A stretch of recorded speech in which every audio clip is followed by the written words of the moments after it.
Today I'm going to talk to you about how my motorcycle Aprilia Tuareg 660 did on my Alaska trip for total 13,000 miles and 34 days. First of all, I gotta tell you that I had an amazing time, really amazing time.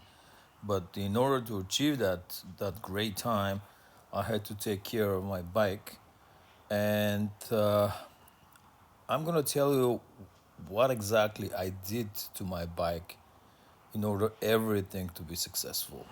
Let's start with the annual service.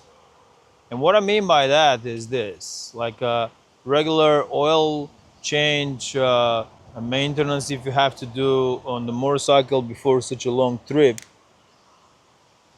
like a new air filter or new brake pads, all that stuff. People have to prepare their motorcycle. What I did before to go was just a regular oil change. And I put a filter that it's a kind of a motocross filter with a sponge. I don't remember the brand. It was an Australian brand that Aprilia actually approved it. And I decided to go for that one. And that's it. That's it with the annual service. Nothing more than that. Okay, I check my brake pads, I check the lights, but it was a new motorcycle. I don't need that. Of course, annual service is not enough. And for such a long ride, you have to prepare the bike and yourself. And what you can do with a bike?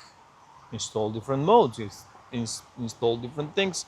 That's gonna help you to feel comfortable on such a long ride. And one of the things that I installed is a new wider and taller windshield. This windshield is so nice.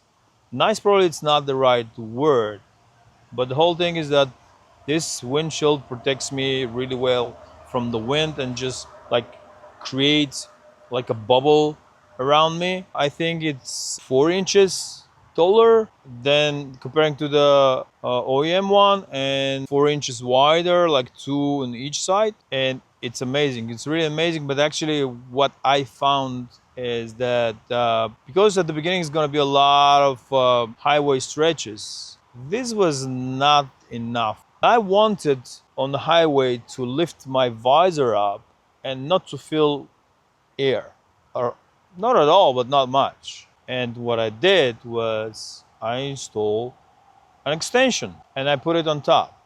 I think it's another, no, it's not 4 inches. It's 3 inches, I think.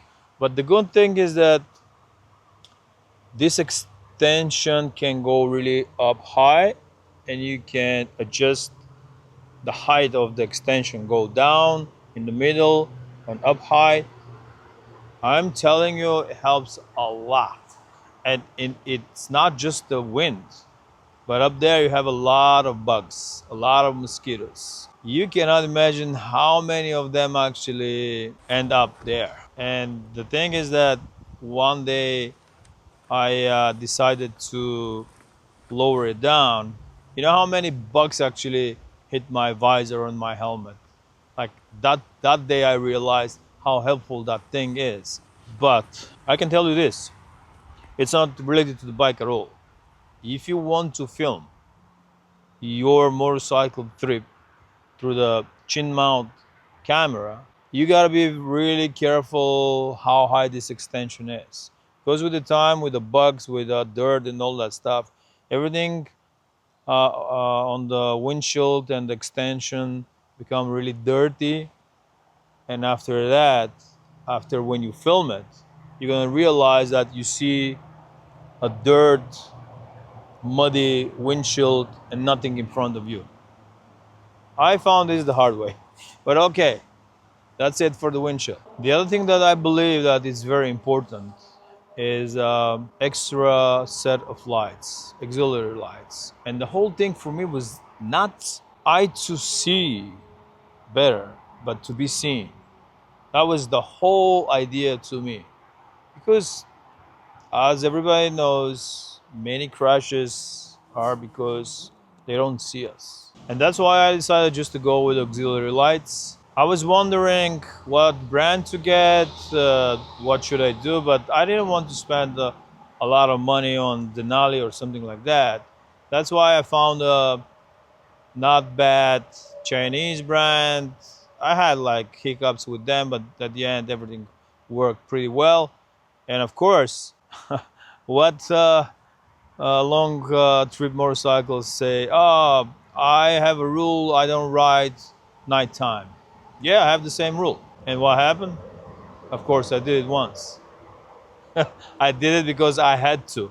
I couldn't find a place to stay, a place to sleep. That's why I have to ride like 2 hours in a really pitch dark highway. And I was so happy at that time that I had those auxiliary lights. I believe that auxiliary lights, especially in a long trip, is a must. On my bike, I had not just the auxiliary lights. I had an extra USB and a GPS, and that means that I have to power up everything. Like I didn't want everything to go to the battery and just to rely on this, but I gotta be sure that my bike is gonna hold everything the way that's supposed to. Okay, Aprilia Tuareg, they have on the right side some spot that you can hook the GPS and different things, but I didn't want to go there because if something happened on the road, I have to disassemble the crash guards and pulling out fairings and all that stuff. And imagine if there is a short and sparks are going over there. How are you gonna do this? No, that's why I didn't want to do this. What I did, I installed everything that I wanted.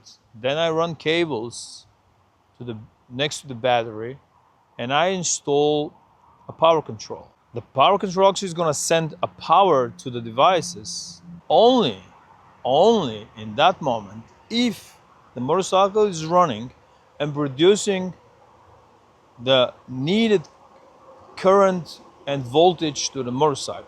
That means what? You start the bike running for 1 or 2 or 3 minutes, start alternate to start making enough power for the motorcycle, and then this power control is gonna send power to the auxiliary lights, to the GPS, to the USB. And this was an amazing thing. It's not very expensive, and of course I got it. I installed it. Guess what? It didn't work. It didn't work.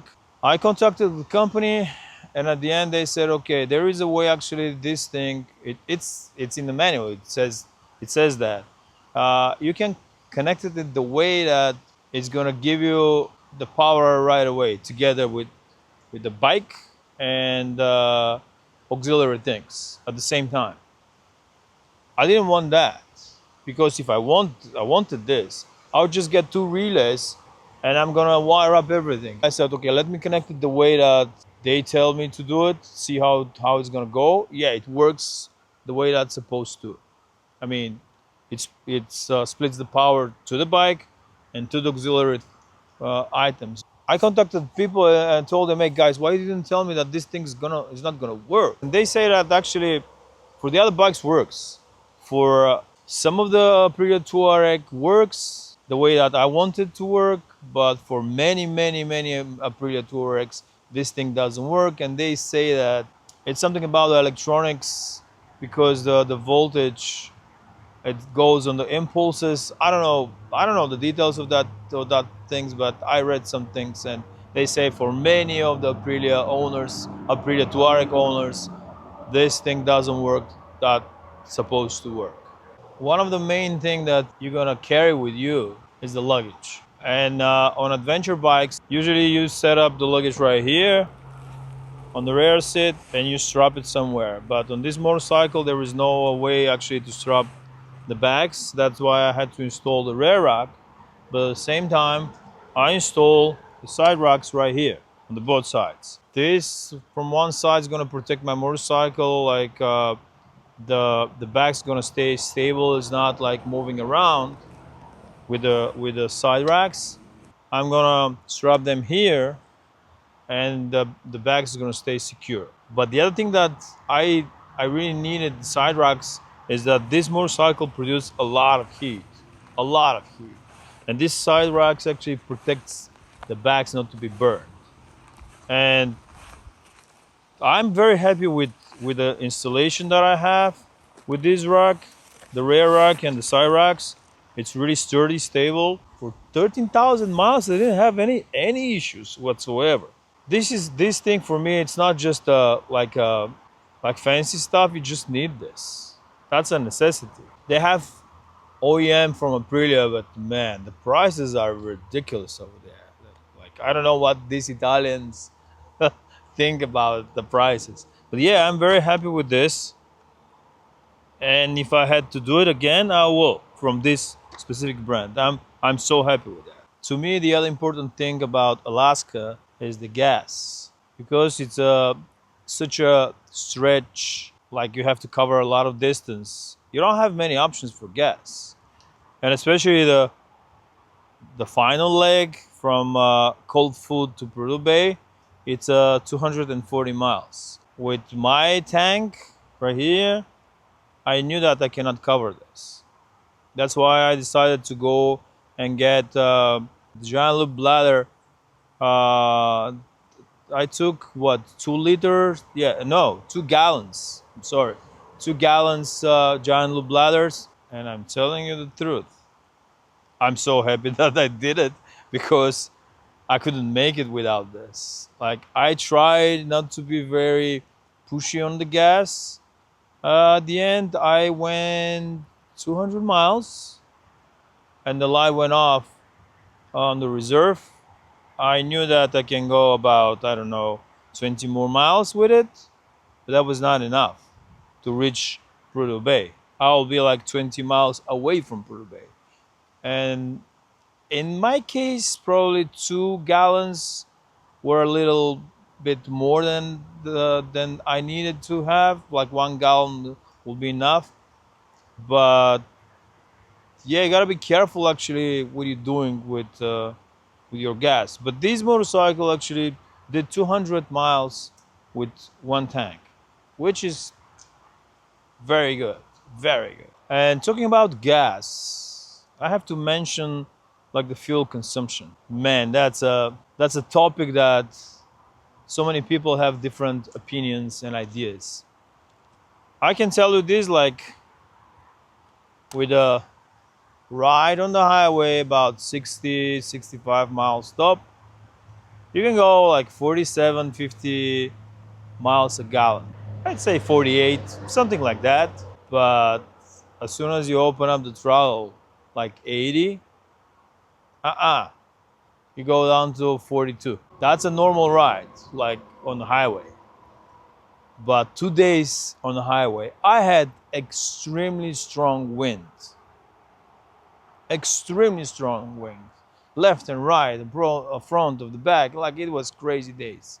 27 per gallon. 27 miles per gallon. You gotta be careful with your fuel in Alaska. The whole thing is that the consumption varies so much. On such a long trip, oil change it's important. And during the ride, during that trip, I had the oil change only once. But what happened was, of course, before to start the trip, I had an oil change, and after that, I had a second one in Alaska that I did it in the garage of Itchy Boots Mechanic. I have a separate video on that topic about this guy. If you want like to check that video, just look in my links. But that was the second time that I replaced the oil, and I did it on my way back. Actually, I did it when I get back home.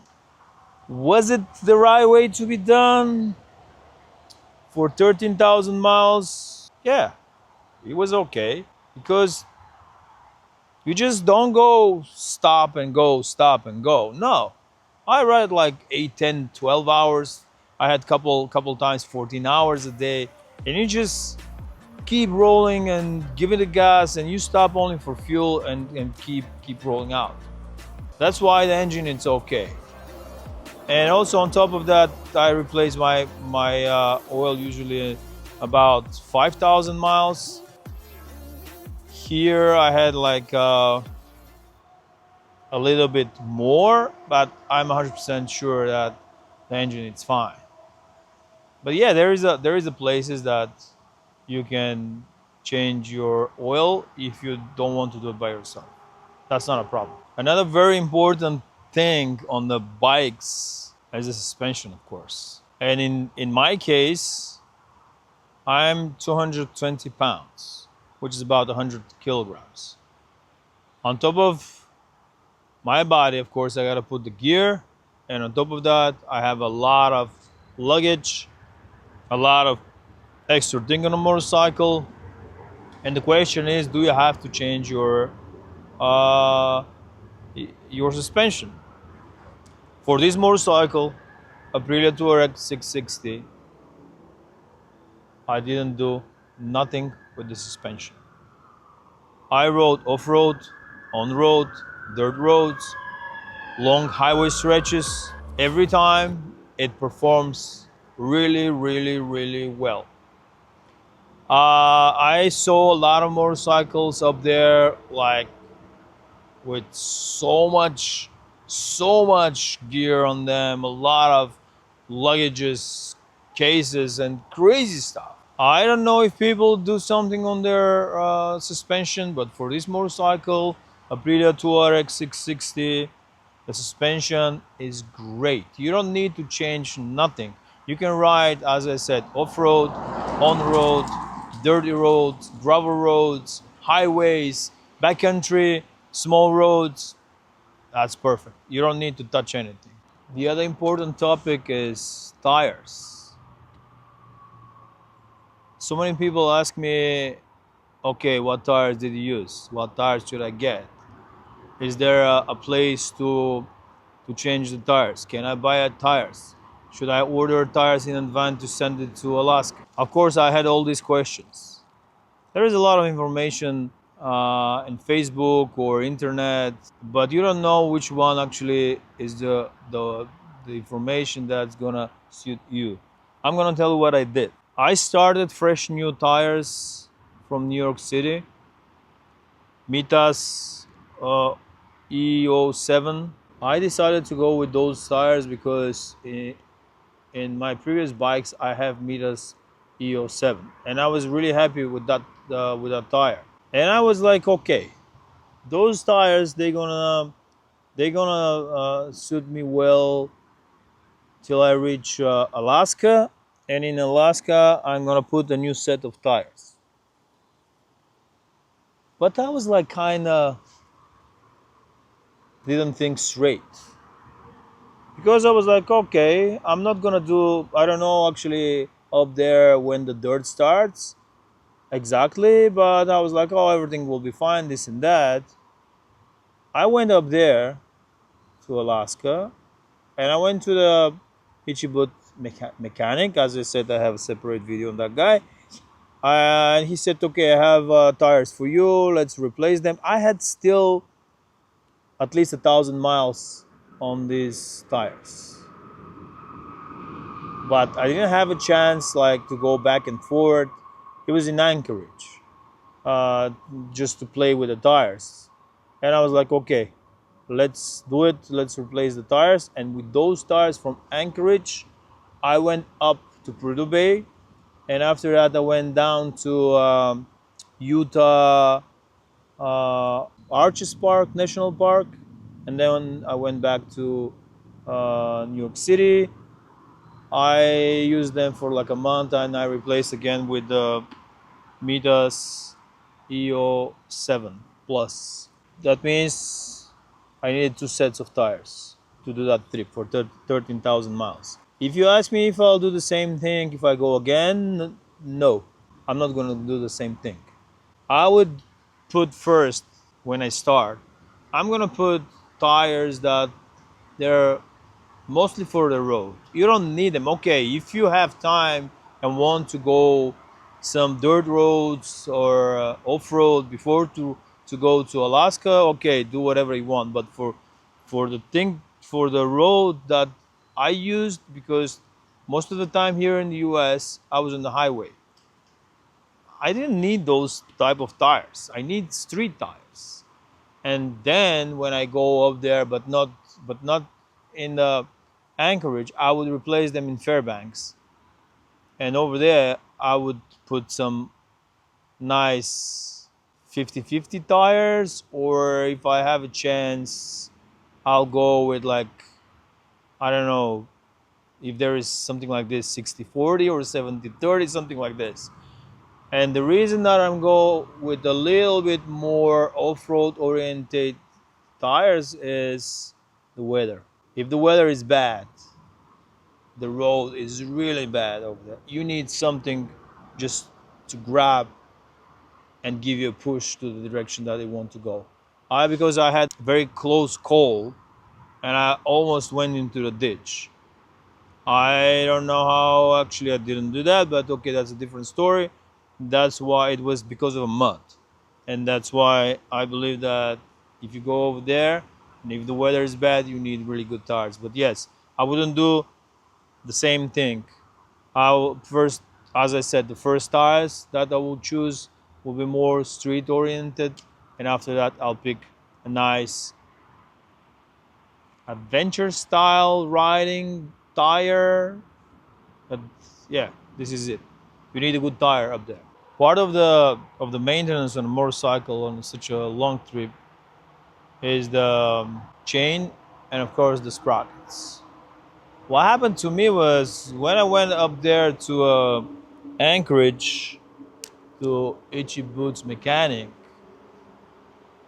I told him, okay, I need the oil change. I needed to see my air filter, and of course, just check the motorcycle, like brake pads or something like this. At the end, he said, okay, I I have to replace you the chain. I was like, are you sure about that? Because at that time, the motorcycle was total 11,000 miles, and I knew for a fact because comparing to the other bikes that I had, like 11,000 miles, it's nothing. Not nothing, but you still have plenty of life left on the chain. He said, no, no, no, you have to replace it. I said, okay, can I go back to New York City? He said, no, you can't.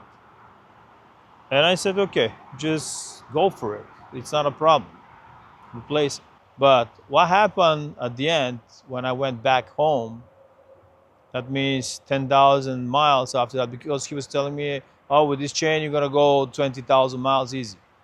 But after 10,000 miles, when I went back home, I had to replace again the chain. But this time I also replaced not just the chain, but the sprockets. Because, man, this chain was making crazy sounds. Like, the final thing was like, I replaced the chain because of that guy once, and when I went back home, I replaced the chain and the sprockets. Chain twice and sprockets once. Brake pads are the other thing that you have to be careful. What happened to me, it's really funny. Because on my way back home, at one point, my rear brake start like the pedal on the rear brake starts sinking down.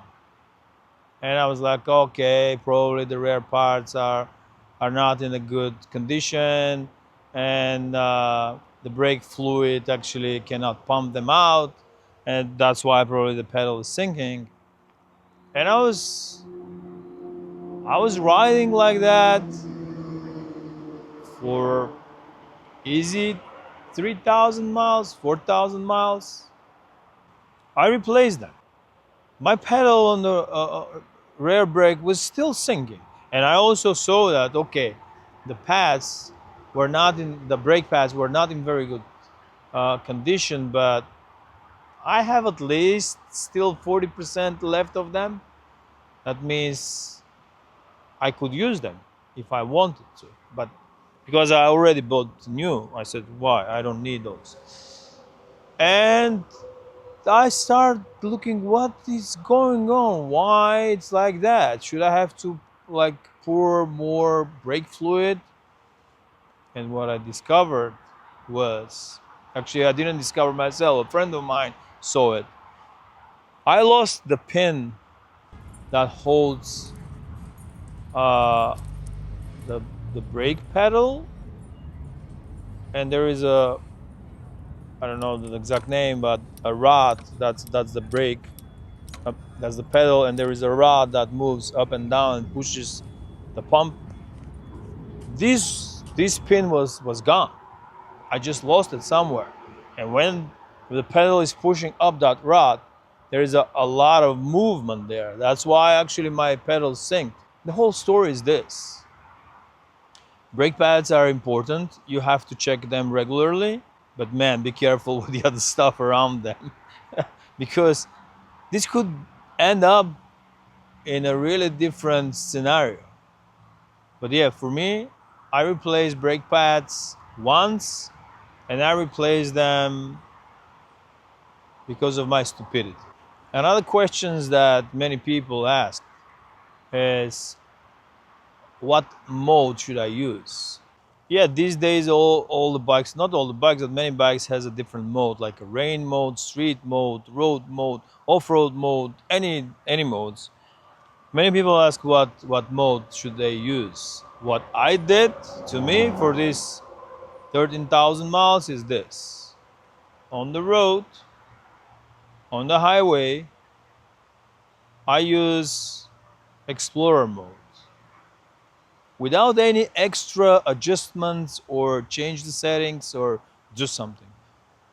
Just it is what it is. The only thing that I actually did was the traction control. I put it in a little lower settings. I think number 3 I use instead 4. When it was raining, I put it on 4 always. And when I go like in a real dirt road in Alaska, I always using off road. But if there is a gravel road, I keep riding on Explorer mode with number 3 traction control, because actually I didn't feel it not a single time if the traction control kicks in or ABS start working or something like that. But these were the only 2 modes that I use: Explorer mode and off-road mode, and that's it. Those are the only 2 modes that I use. Couple things that I like and I don't like in this bike for this my Alaska trip. Actually, I have one very nice thing on this motorcycle. It's called cruise control. I really love it. These things, to be honest with you, I didn't know that this thing is so good. I mean, in my previous bikes, I didn't have that. Actually, I had this on my Africa Twin, but it was not working properly. Like sometimes it was working, sometimes not. This Aprilia Tuareg works amazing, no issues whatsoever. Just like set up the speed that you want to cruise, and you can go for hours.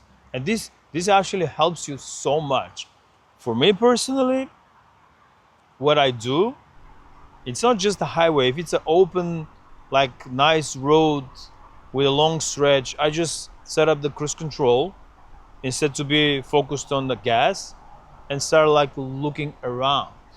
Like when you go up there, you are there for the view, to see some wildlife, to see some interesting scenery, just to enjoy the ride instead to be focused on the gas. Of course, if I go to some twisties or off-road, I don't use that. But for the long stretches, cruise control on a Aprilia Tuareg 660 is an amazing tool. Amazing tool.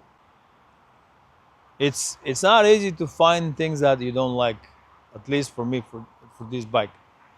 I found one thing that I cannot say I hate it, but it's not me. I don't know why the engineers decided this way. You want to check on your mileage. Let's say you want to check on the beginning, the whole trip till the end. You want to see exactly how many miles you did.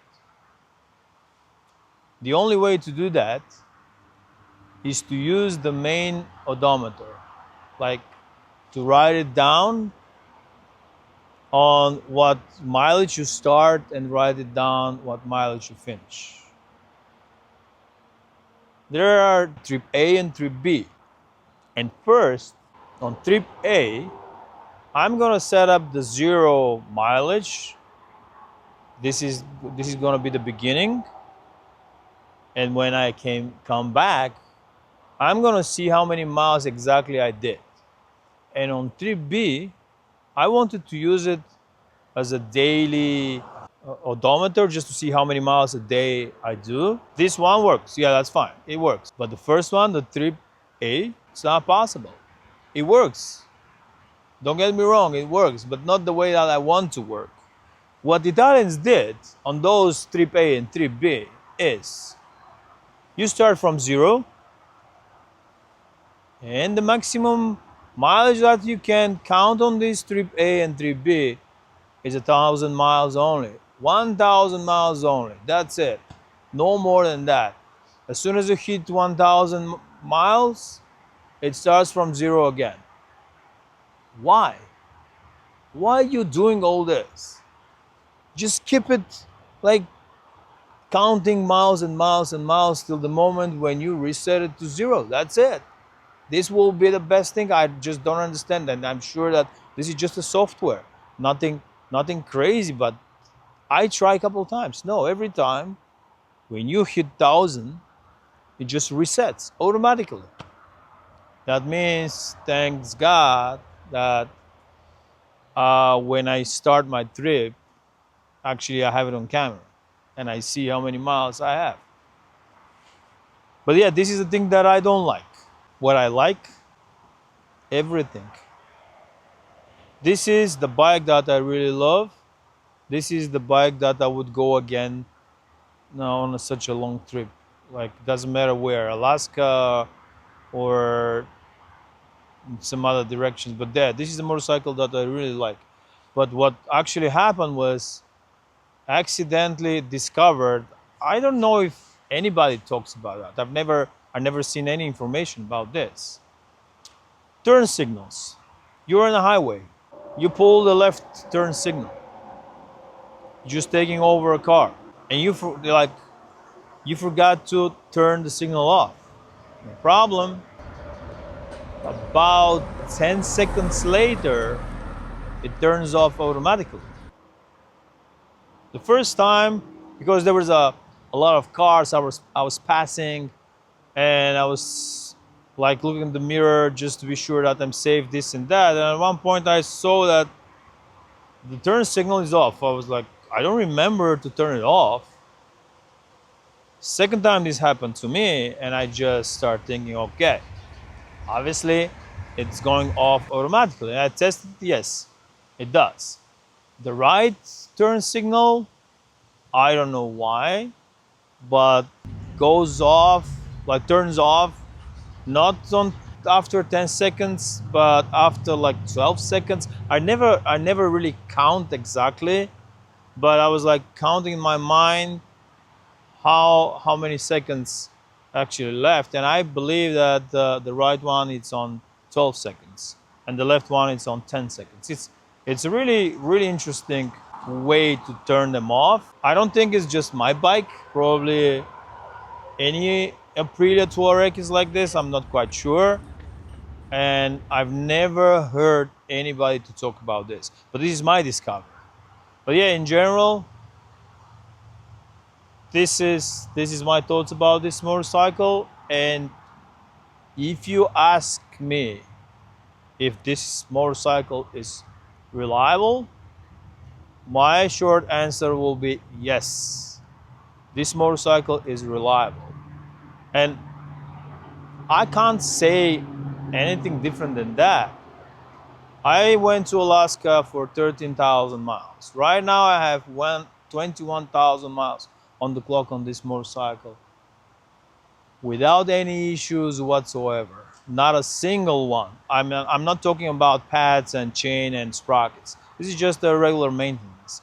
But this motorcycle is amazing. I went to Alaska and back, and I am so happy that I used that motorcycle. At the beginning, when I start, before to start the bike, this trip, I was wondering, okay, should I go with Aprilia or not? There is no a lot of dealerships in the U.S. If something happened, how I'm gonna get spare parts? Yes, these are real concerns. But at the end, I said no. I'm just going with my bike. I'm gonna take my chances, and I'm so happy that I did this Alaska trip with my Aprilia Tuareg 660. And if you want to see some videos about my Alaska trip, just look at the links around.